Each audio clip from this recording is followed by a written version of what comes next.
Fala comigo, tudo bem? Felipe Gibran, tô aqui de volta nesse programa Esticando a Corda e hoje tenho o privilégio, a oportunidade, depois de muitas tentativas, gente, eu desmarquei com ela algumas vezes, mas que bom que deu certo, a gente poder bater um papo com a Lu Miranda. A gente vai falar sobre um monte de coisa aqui, deliciosa inclusive, sobre o prazer, sobre sexo, sobre sexualidade, sobre formas de arranjos da sexualidade, e é muito bom a gente poder falar isso longe do moralismo, com gente que sabe o que está falando também, né? Porque tem aí engraçadinhos para tudo quanto é canto. Então, uma alegria muito grande, prazer falar com você, Lu, seja muito bem-vinda. Que bom que deu certo, né? Prazer, Felipe. Depois de muitas tentativas, né, chegamos aqui. Estou aí à sua disposição. Ah, que coisa boa. Lu, pra gente começar, eu imagino que quando criança, quando te fizeram aquela pergunta, né, o que você vai ser quando crescer, muito provavelmente você não pensava em trabalhar com os assuntos e as especialidades que você trabalha hoje. Como é que você foi se descobrindo para chegar hoje para trabalhar com autoestima, prazer, sexualidade? Como é que foi essa caminhada, assim? Então, eu sempre gostei muito das coisas que eram proibidas, né? Sempre gostei. E a questão do sexo não era muito falada dentro da minha casa. Era aquele tabu do não mexe ali, não bota a mão ali, fecha as pernas. E eu entendi desde muito cedo que a mulher tinha um papel diferente na sociedade, porque eu era tratada diferente das outras crianças do sexo masculino que eu convivi durante a infância. E aí eu busquei desde muito cedo informações sobre sexualidade, porque era proibido, eu queria saber. Então, eu investigava revistas, minha avó é costureira, então tinha sempre muita revista de moda, revista feminina, aí eu buscava aquelas pequenininhas, aqueles trechos pequenininhos que eram sobre sexualidade e tal. E aí eu cresci assim, com essa coisa de gostar do tabu, de gostar do proibido, sempre muito latente. Fui para a graduação de História e lá eu me apaixonei por uma escritora que chama Mari Del Priore, que ela fala muito sobre sexualidade, sobre história das mulheres e afins. E eu comecei a pensar como que eu ia construir uma carreira que eu pudesse conversar com mais naturalidade sobre sexualidade. E não era na sala de aula. Porque eu sabia que eu não teria espaço para esse tipo de discussão, né? Ainda mais com a ascensão do conservadorismo, do jeito que a gente viveu nos últimos anos. E aí eu tive durante um tempo assim, a ideia, em 2018, eu quis montar um sex shop. Por isso, inclusive, o Lu Deleites. Não sei se você sabe disso. Não sabia. Eu montei um sex shop em 2018. Porque eu estava querendo começar a empreender e tal, e vi nessa questão do mercado erótico um bom plano, assim. E aí eu criei a Deleite, que é o meu sex shop, e eu acabei virando a Lu Deleite, porque durante muito tempo, assim, durante os 2 anos, eu trabalhei na rua vendendo. É mesmo? Saí com uma maletinha rosa e ia de bar em bar falando: oi, gente, eu vendo prazer, vocês têm interesse? Jura? Caramba, que legal. E aí eu fui vendo que o mercado era muito bom e chegavam mulheres, assim, de mais de 40 anos que falavam: sério que isso vai me dar prazer? Eu nunca tive um orgasmo. E eu ficava assim, cara, como assim? E aí eu vi que aí tinha um mercado da sexualidade, que eu poderia ser terapeuta sexual se eu fizesse algumas especializações. E do outro lado, a psicanálise, que sempre foi uma questão, assim, para mim. E aí eu construí essas 2 carreiras meio que juntas, assim. Terminei a graduação, já estudava psicanálise, mas iniciei uma formação, de fato, né, mais rígida. E aí comecei a mexer com terapia sexual, sabendo que tinha esse mercado por conta da venda dos produtos eróticos. Aí eu dei fim no sex shop em 2022, mas continuei com esse trabalho da terapia. E essa sua venda na rua e tal, era em Belo Horizonte mesmo?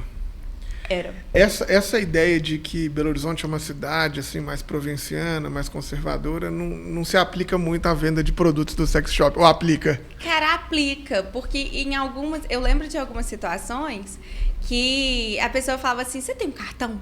Chegava no meu ouvido e falava, você tem um cartão? Porque eu não vou ter coragem de comprar agora. Aqui, assim. Mas eu te mando mensagem. Então era sempre uma coisa muito em off, assim, muito no sigilo, sabe? Eram raras as vendas que eu fazia no momento. Geralmente a pessoa pegava o meu contato e me procurava depois. Interessante isso. E esse público, assim, de rua é mais masculino, mais feminino? Isso é só curiosidade mesmo, assim? Ou era variado? Os homens tinham mais curiosidade, mais abertura. As mulheres tinham mais queixas e mais tabus. Eram mais envergonhadas, né? De falar sobre isso num ambiente com mais pessoas. Então, geralmente, as mulheres me procuravam depois. Os homens nem tanto.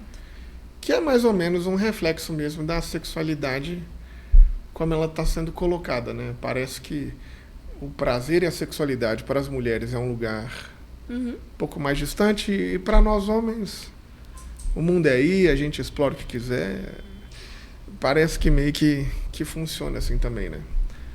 Cara, a gente tem como, assim, como base a imagem da Virgem Maria, que é virgem. Então, o ápice... Depois de parir não sei quantas vezes, ela continua virgem. Continua virgem, sim. O ápice da sexualidade, assim, da mulher é a Virgem Maria, que não tem sexualidade, porque ela é virgem. E isso pesa muito na cabeça das mulheres, porque por mais que eu já tenha atendido várias mulheres que não são religiosas, elas carregam esses tabus por ser algo cultural. Sabe? Então, eu percebo muito isso nos meus atendimentos. A frase do Elon Musk é uma frase muito verdadeira, do cristianismo cultural, que a gente às vezes esquece disso. Você nasceu no Brasil, aqui no Ocidente, você pode professar a fé que você for, que você vai ter uma influência cristã absurda dentro da sua vida, principalmente quando nós estamos falando da moralidade, quando nós estamos falando da sexualidade. Isso aí é uma coisa meio que inegável, né? Você falou uma frase assim, passou rápido, mas é uma frase muito violenta, mas que a gente não dimensiona essa violência, que é do fecha as pernas, do cruze as pernas, daquela performance esperada para as meninas, que talvez já comece ali nessa primeira infância uma castração da sexualidade, um dizer, não, olha, a sua existência ela tem uma limitação, né? E como é que a gente vai lidando com isso, assim, né? O tempo todo sendo castrado no desejo, castrado na... Tem muita questão do controle social, né? Até o Foucault fala muito disso, de como a sexualidade ela é utilizada para o controle social. E nas mulheres, isso é muito maior. Porque a gente tem toda uma opressão, né? A sociedade patriarcal, o machismo. E desde muito pequenas, nós somos orientadas à autoproteção. A se proteja, porque se você não se proteger, se você não se dá o valor, ninguém vai te querer. E já coloca ali como uma validação de que se você não tiver um companheiro, você não vale nada. Ainda tem outro patamar, né? Que a gente vai levando essa opressão. E assim, eu vejo, o meu trabalho ele é muito sobre quebrar tabus e mudar paradigmas, assim. É o que eu acredito, que eu sou capaz de ir pouquinho em pouquinho e mudando uma mentalidade ou outra. É claro que isso não vai ser em parâmetros muito grandes. Mas eu acredito que mudar a educação e, principalmente, utilizar a educação sexual como uma forma de empoderamento feminino é muito importante. E também a educação desses homens, desses rapazes, porque é aquela coisa, tem aquela frase que eu esqueci, prende as suas cabritas que os meus bodes estão soltos. Cara, isso é um absurdo. E é cultural ao extremo. Às vezes, sem perceber, sem refletir sobre isso, as famílias reproduzem essas repressões, sabe? Com certeza. Eu vejo que, assim, dentro do campo da religião, nós nunca somos levados a questionar a liberdade sexual masculina. É muito comum, por exemplo, né, esse nosso modelo familiar, né, de homem, mulher e criança, aquela coisa toda, e agora que muito se fala sobre isso, sobre amores livres, não monogamia e tal, mas dentro do campo da religião nunca foi pensado que aos homens, mesmo os personagens bíblicos, várias parceiras sempre era permitido. Não tem um personagem bíblico que tenha tido uma relação. Nem na Bíblia você não tem nenhum homem com uma relação só. Né? Moisés teve 4 mulheres, Salomão 900, Davi outras tantas. Então, todos eles a gente vai vendo com um volume muito grande de parceiras. Isso nunca é questionado no modelo familiar religioso. Mas a mulher que ela tem alguma relação extraconjugal, a ela nós temos um crime específico e um pecado específico, que é o de adultério. Então, quer dizer, adultério ele só existe para as mulheres. Aos homens nunca se tem isso. Então, eu fico com a ideia, Lu, de que nós criamos uma cultura de que nós, homens, podemos e devemos ter o nosso desejo de maneira ilimitada, né? Seja pela questão bíblica, seja pela questão social. Eu brinco muito assim que hoje está falando de não monogamia, mas sempre existiu, sempre tinha um bordel, uma zona, seu avô, seu bisavô, todo mundo sabia que ele ia lá e ele nunca foi constrangido, né, por esse tipo de situação. Mas, em contrapartida, quanto mais os direitos vão avançando, quanto mais vocês, mulheres, vão alcançando direitos, mais esses estereótipos de bela e recatada do lar vão reforçando, vão voltando. E me parece que nós estamos numa guerra. Assim, é proibido gozar a vocês, mulheres, e fica nessa lógica. As mulheres evangélicas, eu reparo isso com muita frequência. A grande maioria nem sabe que vive estupro marital, a grande maioria nem sabe o que é orgasmo. Isso é um dado estatístico, né? E como você lida com isso na sua percepção, na sua terapia? Porque eu imagino que talvez muitas dessas mulheres sejam as pessoas que estão te procurando ajuda, te pedindo ajuda, mesmo com esse contexto todo, assim, né? Sim. O que eu percebo? Para fazer um trabalho que seja coerente, a gente tem que respeitar a crença da paciente, o que ela acredita, uma religião. A gente trabalha sempre com respeito às crenças dessa pessoa que me procura. Mas eu sempre trabalho também com questionamentos. Eu não consigo, nem posso ficar colocando os meus pensamentos na cabeça das outras pessoas. A minha coisa de influência é na internet. Sim, claro. Dentro da terapia, isso é impossível, até inclusive antiético. Mas eu sempre busco questionar, levar o questionamento a essa pessoa. Então, se ela traz, porque eu não posso ter uma relação fora do casamento, eu não posso me divorciar, já recebi isso por uma questão religiosa. Uhum. E através dos questionamentos que eu ia fazendo, mas por quê? Por que você acredita nisso? Por que você acha que isso é o certo? Porque muitas dessas pessoas nunca pararam para questionar. Tratam como uma verdade absoluta todos esses dogmas, né? E aí, quando a gente fala de crença limitante, a gente está falando justamente dessas pessoas que acreditam nesses dogmas como verdade absoluta. Nunca nem pararam para refletir. Quantas vezes eu já ouvi, tipo, nossa, mas eu nunca tinha pensado nisso. Uhum. Sabe? Então, através, acho que desses questionamentos, a gente consegue chegar talvez num equilíbrio entre o que é esperado dessa mulher e o que ela quer fazer, qual que é o desejo dela. Dá para chegar nesse equilíbrio. Interessante.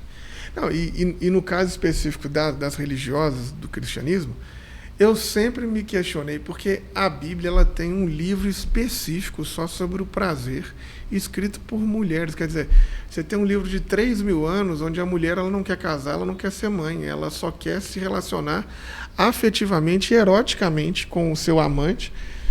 E parece que nas leituras bíblicas as pessoas castraram totalmente o prazer. Tem uma série, caramba, esqueci o nome, mas que bom também, que eu não vou ficar fazendo propaganda sem receber nada, que é uma menina judia no norte da América, lá nos Estados Unidos. E tem um capítulo dessa série que me marca muito, que foi o dia que ela descobriu que ela tinha vagina.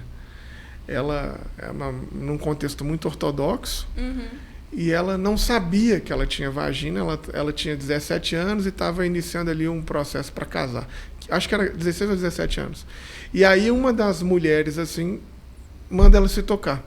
E aí foi a primeira vez que ela assusta, assim, é uma cena que choca a gente.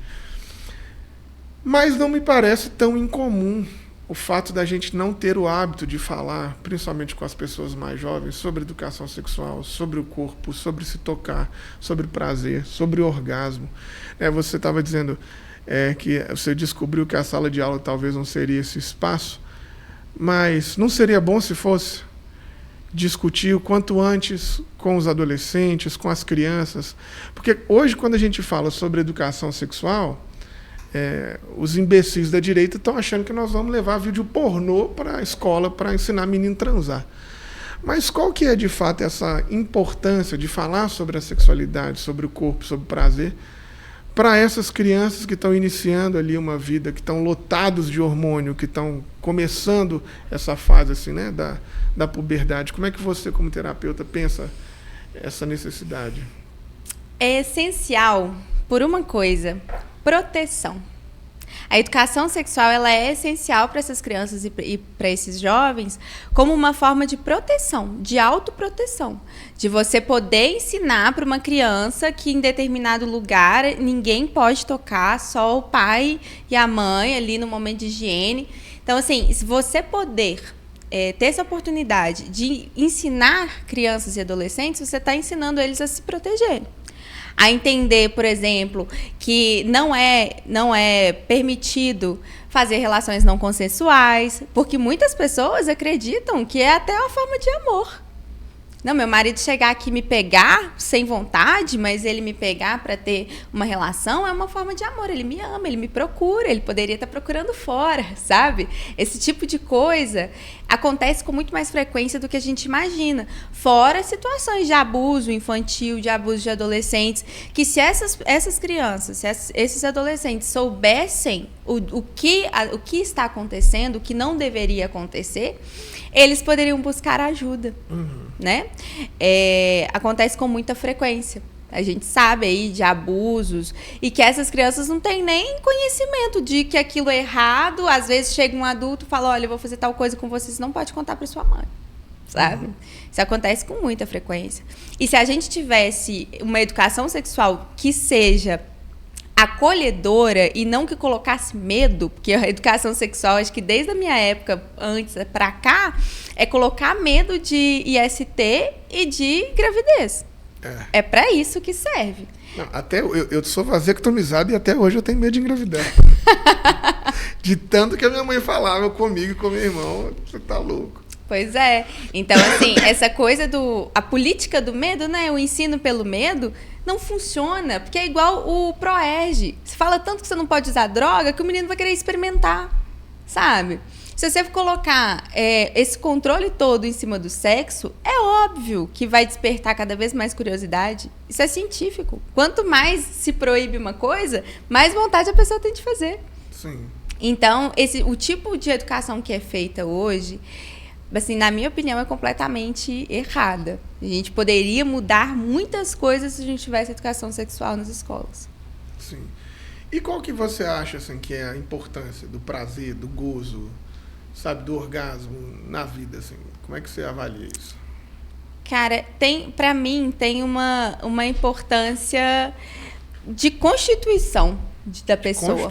De constituição. Porque quando a gente fala de prazer, de satisfação sexual, a gente está lidando com uma espécie de uma grande quantidade de coisas que estão envolvidas ali. Quando a gente fala de sexualidade, a gente não está falando só da relação sexual ou só da orientação sexual da pessoa. Não, a gente está falando da maneira como ela lida consigo mesma e da maneira como ela lida com o mundo. As relações interpessoais são relações que perpassam pela sexualidade.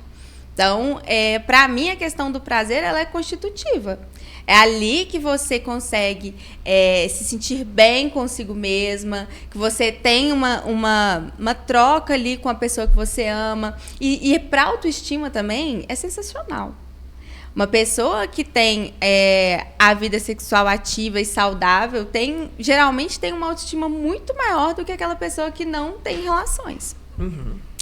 Porque essa troca é muito importante, sabe? Até para a constituição da pessoa. E hoje em dia a gente tem um problema muito sério, que é, por conta do regime, né, neoliberal que a gente vive, esse capitalismo desenfreado, as pessoas querem estar cada vez mais sozinhas. E tratam isso como autonomia, mas, na verdade, é um isolamento. Quantas pessoas não saíram do isolamento social desde a pandemia? Muitas pessoas. A pandemia não acabou para elas, né? É muito interessante isso. Tem uma questão assim, Lu, que, principalmente em rodas masculinas, é uma coisa muito interessante, né? Os homens estão sempre transando com todo mundo, o planeta inteiro. É impossível chegar numa roda de amigos e o assunto não ser futebol, quem ele está comendo, ou o carro que ele está comprando, ou a criptomoeda que está dando dinheiro, assim, né? O que me dá um pouco de preguiça mesmo, porque eu não sou muito chegado em futebol. Agora o meu time voltou a dar alguma alegria, mas não sou muito chegado a futebol, quero saber lá de criptomoeda, mas essa é uma loucura. Mas se tem uma ideia de que o apetite sexual é uma coisa diferente. Porque popularmente os homens não podem negar ninguém, você não pode negar fogo, todo mundo que tá, você tem que ir, você tem que ir, é o homem, é o macho, você tem que, se tá dando mole, você tem que ir para cima. Mas assim, apetite sexual não seria como um apetite comum mesmo, assim? Tem gente que gosta de comer mais, tem gente que gosta de comer menos, sabe? Tem gente que faz jejum intermitente e fica bem, não é, não, assim, porque sim. Onde é essa dinâmica assim, da sexualidade? Será que todo mundo tem que estar o tempo todo sexualmente ativo e predisposto?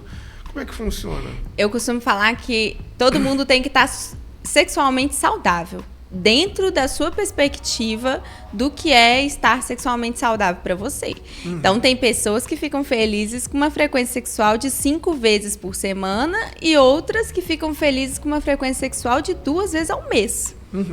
Então, isso é muito pessoal, mas a ideia que é vendida é que, de fato, o homem ele tem que ter mais apetite sexual e a mulher tem que ficar recatada só esperando uma investida para ela responder.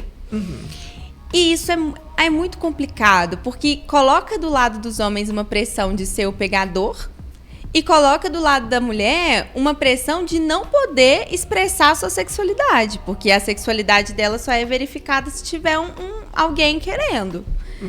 A coisa do partir através da mulher é muito complicado, né? Muito julgado. E aí a gente tem 2 problemas. A mulher que tem muito desejo sexual, mas se reprime, então isso acaba indo para outras áreas da vida.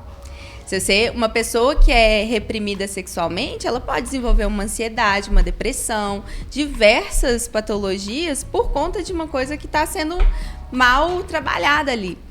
E tem do outro lado as mulheres que não têm tanto desejo sexual assim, por diversos motivos, às vezes é o natural dela não ter, e se sente compelida a estar sempre disponível.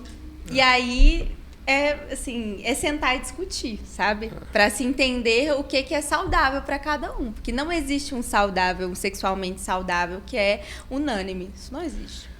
E eu acho que para os homens também, assim, a gente precisa de se entender, de se conhecer, de entender o seu apetite, porque é isso, a vida muda, às vezes você está com menos apetite do que antes, mas eu fico brincando que essa geração assim, do Tadalafila, né, faz com que você precise de estar o tempo todo também disponível, investindo, procurando, sabe, sexualmente o tempo todo ativo, sendo que talvez nem sempre, né? Tem fases da vida que o sexo também é muito superestimado, né? Tem fases que outras coisas talvez vão te responder em outros, os seus desejos, o seu gozo vai estar em outro lugar que não da sexualidade. E talvez esse machismo ele é tão cruel que não permita nem aos homens perceber isso. Mano, você está numa fase mais... Vai para a arte, vai para o cinema, vai para o teatro. Por que sexo sempre? Enfim, eu não sei bem como lida com isso ou como lidar com isso, mas Na pastoralidade, eu vejo isso assim, com muita frequência, né? Principalmente para os homens de média idade, casados há muito tempo, já não tem mais tanto apetite com a companheira. Às vezes esse casamento, né, vai se tornando mais uma irmandade do que uma relação de apetite sexual, né? A pessoa está ali com 50, 30 anos com a mesma companheira, 30 anos com o mesmo companheiro. Vai se desenvolvendo umas outras maneiras de desejo e as pessoas vão se sentindo menos homem, porque estou com menos desejo. É uma loucura isso, né? Sei lá. Por que a masculinidade ela é tão pequena, vamos dizer assim, né? A masculinidade ela é muito pautada pela performance, né? Por isso que querem subir serras por aí, né? Os legendários querendo subir serras para provar que eles podem. Até a questão da tadalafila, ela entra como uma necessidade de sempre estar performando da melhor maneira possível. O que é um problema, porque isso gera uma pressão enorme nessa pessoa, nesse indivíduo. Se eu te contar o tanto de homens que me procuram com disfunção sexual jovens, 30 menos, porque não consegue manter uma ereção. E aqui, nem com tadalafila, tá? Porque a tadalafila ela só funciona se tiver o estímulo sexual, se tiver o desejo. Se a pessoa estiver tão, vamos dizer assim, traumatizada a ponto de não conseguir ter o seu desejo despertado, a tadalafila não funciona. Não funciona. Entendi. Será que isso tem alguma relação também com a pornografia? Ou não necessariamente? Não necessariamente, mas geralmente esses problemas eles vêm juntos. A questão da pornografia, eu acredito, eu percebo que aumentou muito depois da pandemia. A procura que vieram até mim, assim, de questão de vício, de pornografia, disfunções sexuais. Porque se a pessoa fica isolada e ela só tem uma fonte de prazer, que é fácil e é muito rápida, ela se vicia naquilo com muita facilidade. É um estímulo muito grande por muito pouco tempo, assim, né? Ao ponto de não conseguir ter relações sexuais reais. Porque ele espera que seja algo sensacional e, na verdade, é o real, sabe? O real que não para de ser bom porque ele está esperando algo muito maior do que aquilo. Mas do ponto de vista, assim, da terapia e tal, como é que você avalia, assim, esse processo da pornografia? Em qual sentido? Se os prejuízos que isso pode causar ou não, se a pornografia ela é uma possibilidade ou não, como é que você analisa do ponto de vista clínico, assim? Então, eu não vejo a pornografia como o problema.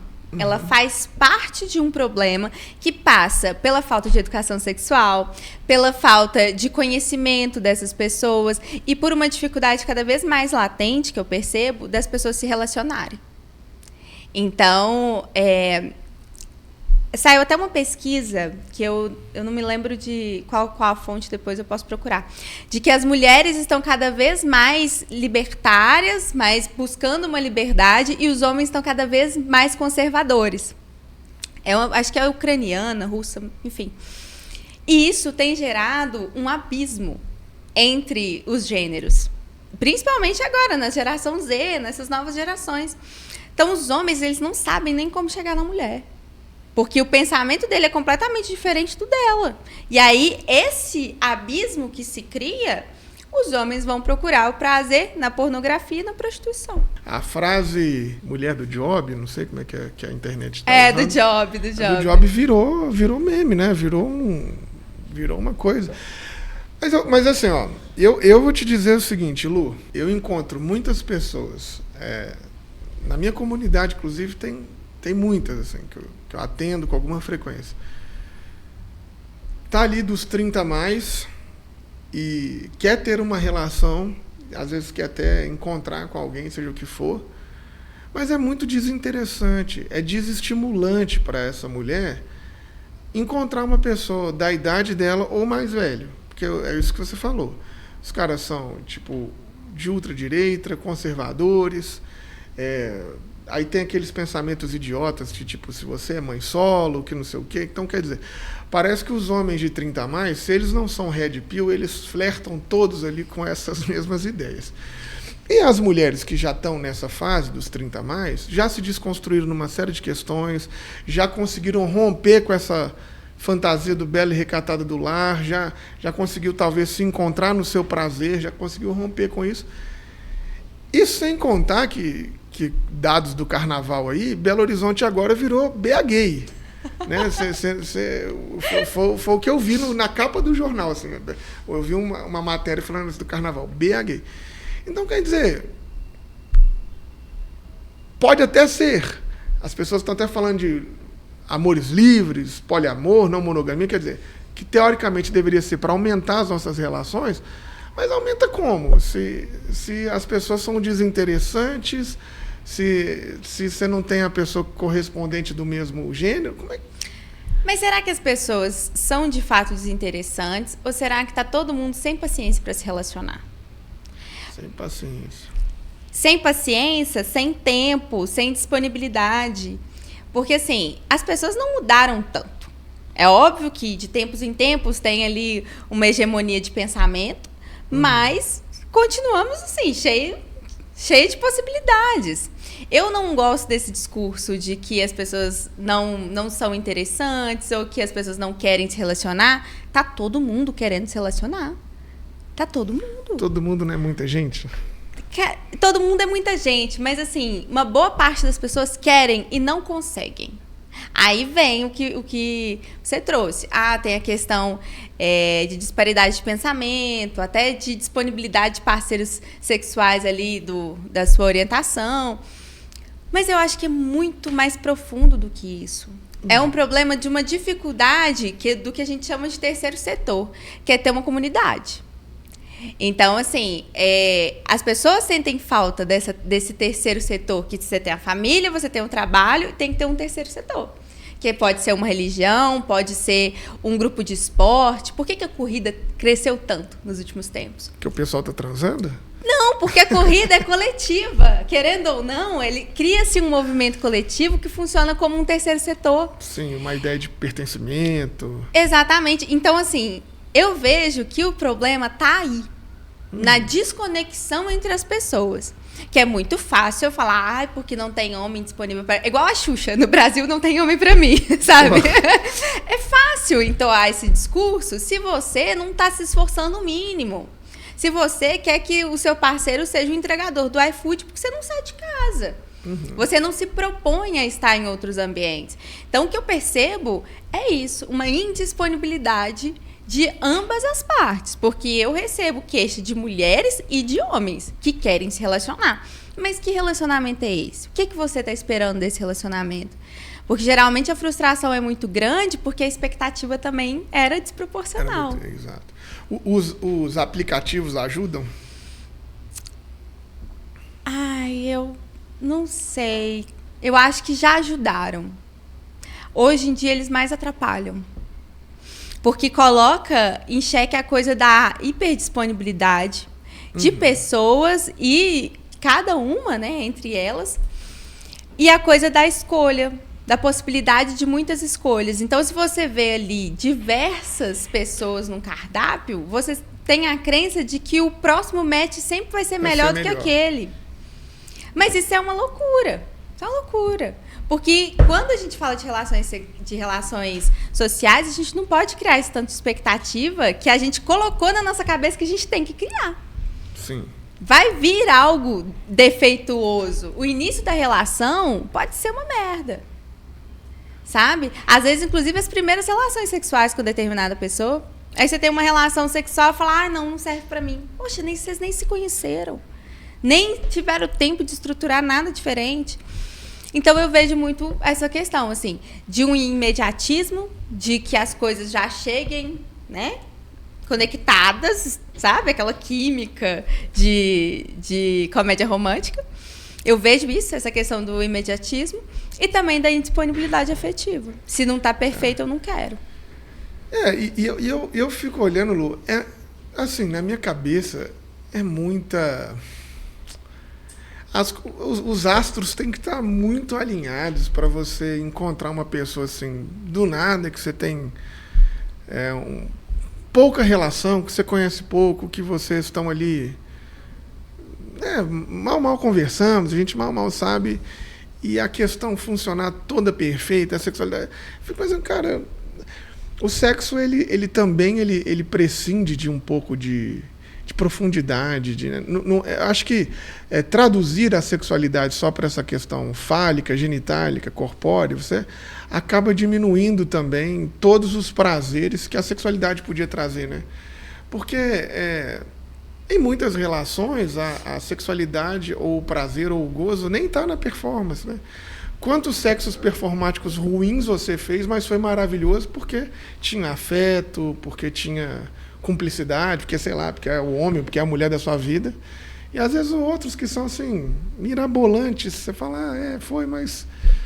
Então, eu acho que a gente precisa também de entender, tipo, como é fazer sexo, né? Não sei se tem um padrão disso, ou não sei se tem uma maneira de dizer, cada um se diverte como puder, mas a banalização dele por ele só também, não sei, para mim não me atrai muito. Talvez eu seja mais conservador do que eu imagine.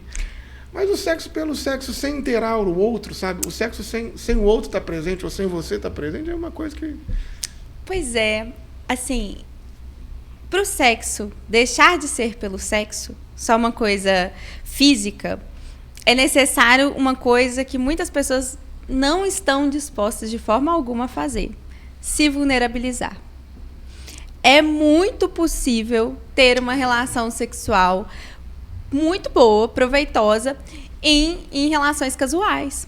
Mas as pessoas não estão dispostas a se vulnerabilizar. E não estou falando contar os seus maiores traumas, não. É estar aberto a estar naquele lugar. Porque as pessoas estão tão enrijecidas, sabe? Na questão de não posso me relacionar, não posso me apaixonar, essa pessoa vai me fazer sofrer, já vai numa rigidez tão grande, não, que o cara pode ser um ator pornô que não vai dar prazer pra ela, porque ela não tá disponível. Aí volta a questão da disponibilidade, sabe?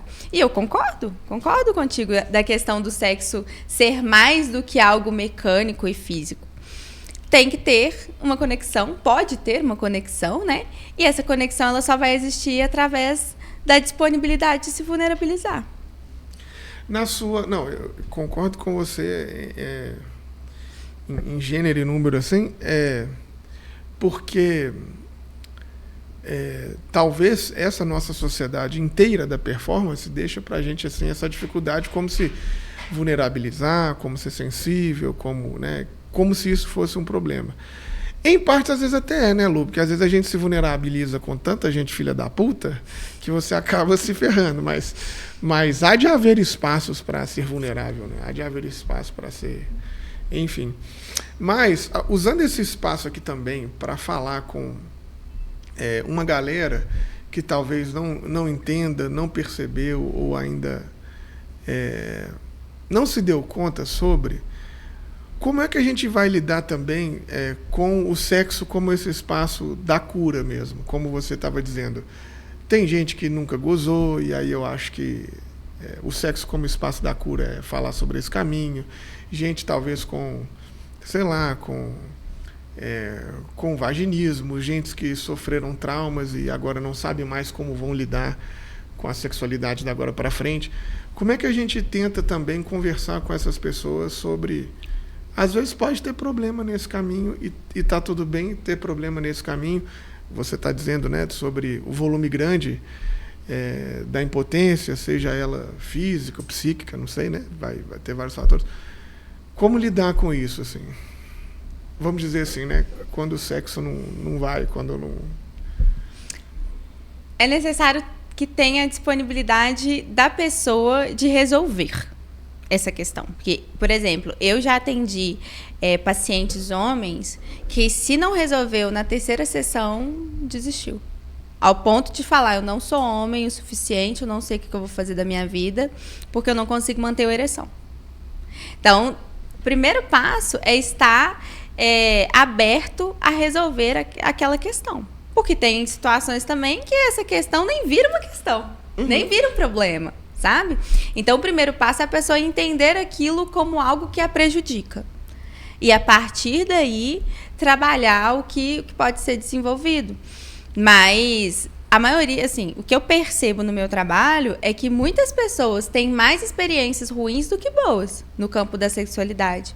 E por N motivos. E eu acredito que um dos principais deles é o fato de não termos educação sexual e de não saber o que é aquilo. O que se busca numa relação sexual. Isso dá até uma tese. O que se busca numa relação sexual, sabe? Tem um livro recentemente que saiu, Alguma Vez é Só Sexo? Eu esqueci o nome do autor. Que ele faz todas as conexões do que a gente está buscando quando a gente procura uma relação sexual. Pode ser se validar, pode ser melhorar a própria autoestima, N coisas que as pessoas buscam no sexo. Então, é necessário dar falta dessas coisas para, a partir daí, buscar um tratamento. Porque sem a vontade, assim, sublime da pessoa, acho que é muito difícil. Alguma Vez é Só Sexo. Que título interessante, né? Você fala de sexo na internet e, do mesmo ponto de vista que o sexo é um tabu, com a mesma força, com a mesma proporção que ele é um tabu, ele também aliás, talvez só seja um tabu por ser tão instigante. E você falando sobre isso na internet, lá no seu Instagram e tudo mais, como é que funciona, assim, os assédios, os engraçadinhos, como é que funciona isso no seu trabalho, ou isso nem chega? Antigamente tinha mais, mas eu acho que eu cortei tanto, porque eu sou bem estúpida quando eu quero. Então eu acho que eu cortei tanto essas arestas que as pessoas não têm nem coragem mais de dar em cima de mim pelo Instagram e tal. E eu tento falar de uma maneira descontraída, mas também muito séria, né? Então, eu acho que as pessoas também não veem muita abertura de dar em cima, não. Mas, antigamente, principalmente quando eu vendia produto erótico, quando eu tinha um sex shop, esse assédio era maior. Eu acho que as pessoas ficavam mais confortáveis em dar uma investida do que hoje. É ainda difícil entender sobre a sexualidade e sobre você enquanto pessoa, né? As pessoas talvez não consigam entender a distância que existe entre conversar sobre sexo e talvez estar disponível para sexo, ou isso já não existe mais? Provavelmente existe, né? Essa dificuldade de diferenciação, porque as pessoas não falam sobre sexo, em hipótese alguma. Em hipótese alguma. Não se fala sobre sexo nem em relações monogâmicas ali dentro de um casamento. Quantas vezes já chegou uma queixa de um casal, de uma esposa dentro de um casamento, e a pergunta que eu fiz foi: mas você já conversou sobre isso com ele? Ela: não me sinto confortável. As pessoas não se sentem confortáveis para conversar sobre sexo nem em situações sexuais. Então, é de fato um tabu muito grande. E eu acredito fortemente que, se deixarmos esse tabu um pouco de lado, as pessoas vão ser muito mais felizes. Porque entra na parte de conseguir se expressar, conseguir se entender, sabe? E todas as questões da sexualidade ficam abarrotadas, ficam sufocadas, porque não há espaço para conversar sobre isso. E eu acho que tem uma dificuldade também.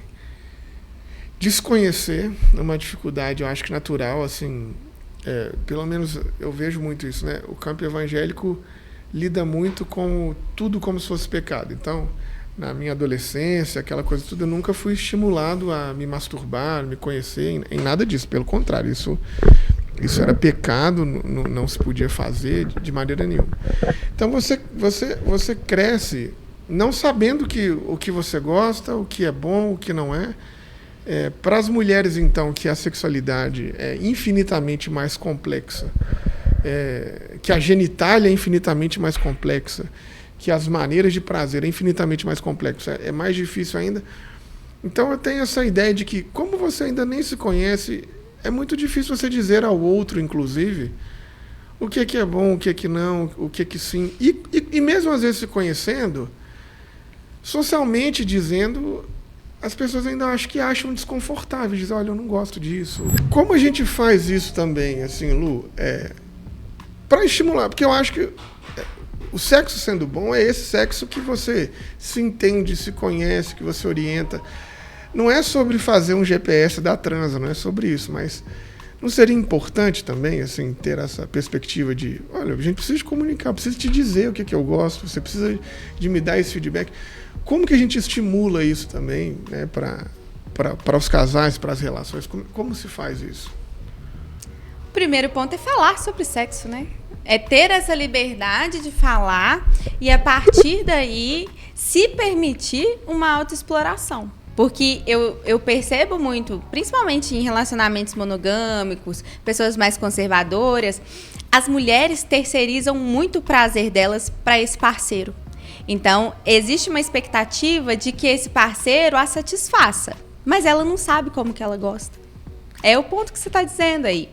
Então, é necessário falar sobre para que as pessoas fiquem confortáveis nesse processo de autodescoberta. Que é muito raro. Eu já atendi mulheres 45 mais que nunca tinham se masturbado, sabe? É não ter noção do próprio corpo, é não se conhecer. E é muito difícil ter relações prazerosas quando você não se conhece, quando você não se percebe. Então, talvez o primeiro passo seja falar sobre isso com naturalidade, que é o que eu busco no meu trabalho. Falar sobre sexo, sobre sexualidade com naturalidade, para que isso se constitua como que ele é. Algo natural. Não é grandes coisas, não é pecado, não é isso, não é aquilo. É algo natural. É algo natural. Isso é muito importante a gente sempre pensar sobre isso. Sexo é tão importante na vida quanto xixi, cocô, quanto comer, enfim. E aí fazendo isso mal feito, ou não fazendo, ou se prejudicando também, tem uma parte importante da vida que fica deteriorada, né? Mas, ó, para aquela câmera ali, ó, diga pros rapazes e pras moças que estão nos ouvindo as suas palavras mais sedutoras possíveis para eles te encontrarem no seu Instagram, para eles encontrarem o seu trabalho, para eles acharem onde eles podem ter mais, quem sabe, te contratar enquanto uma consulta, enquanto uma terapeuta, diretamente para aquela ali. Você quer que eu faça uma voz sexy? Oh, por favor, isso ajuda muito, né? Então, pessoal, quem quiser conhecer mais o meu trabalho, quem quiser acompanhar essa conversa que eu sempre levanto sobre sexo e sexualidade, o meu Instagram é @ludeleite-se, tudo junto, deleite por causa do antigo sex shop, acabou que pegou. Então, tá aí, Lu Miranda, vocês me acham lá, pode entrar em contato pelo Instagram ou pelo WhatsApp que tá no link da bio. Tem todas as informações lá. Não, legal demais. Gente, você que está aqui acompanhando a gente, te agradeço por acompanhar a gente até agora. Na descrição aqui desse episódio eu vou colocar também o perfil da Lu. Sexo, gente, é coisa séria, então de repente você pode precisar mesmo de uma ajuda. Não demora para esse negócio, não. Vai, clica aí no perfil, vê o que ela está fazendo, vê o que ela está falando, de repente marca uma consulta, vai ver sobre isso. E te agradecer, Lu, por esse bate-papo, te agradecer por ter ajudado a fazer dar certo. Muito obrigado por você estar aqui com a gente. Eu que agradeço pelo convite. Beijos para você, aquele abraço, falou, valeu!